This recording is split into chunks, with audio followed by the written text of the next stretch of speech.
Je lis du livre de Genèse chapitre 3, au verset 23, ce qui suit.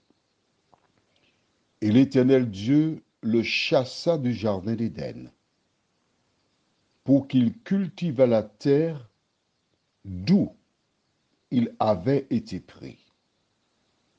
Prions. Notre Seigneur et notre Dieu, nous venons vers toi ce matin afin de nous restaurer, te psalmodier.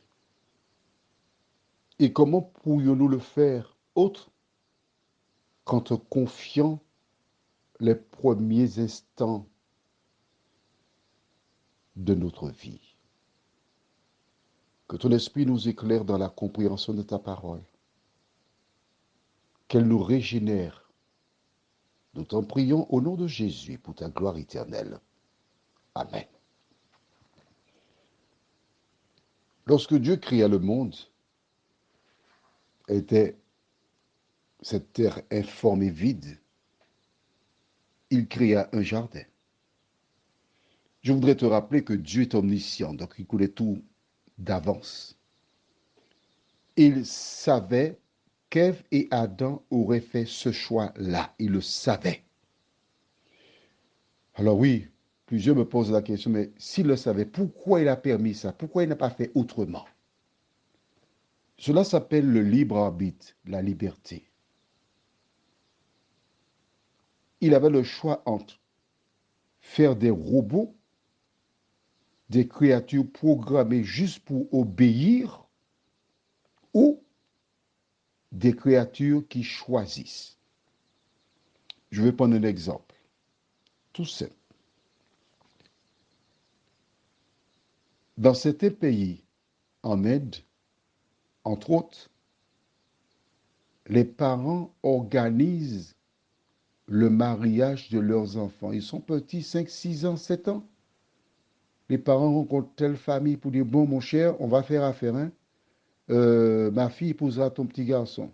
Eh bien, je suis d'accord. Ces personnes n'ont pas droit à la parole.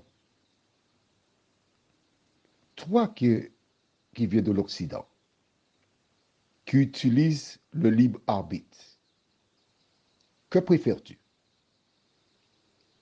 Chercher une personne avec qui tu t'entends, que tu comprends, ou bien être déjà marié avant même d'être adolescent?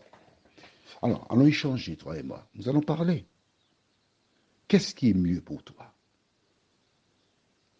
Te trouver dans un système où tu es obligé de faire avec quelqu'un que tu ne connais même pas, que tu découvres, mais tu es obligé de rester avec elle jusqu'à la fin de tes jours?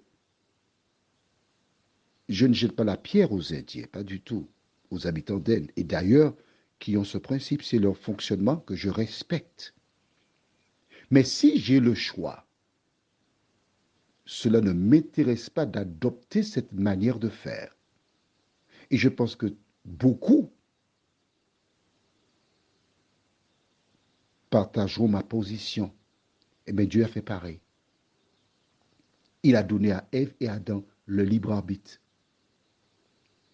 Il t'a donné le libre arbitre. Tu veux porter des vêtements de style africain, c'est le libre arbitre. Tu veux consommer des boissons aphrodisiaques, c'est le libre arbitre. Tu préfères, comme moi, boire de l'eau, c'est le libre arbitre. Et chacun est heureux. Donc, il avait prévu un espace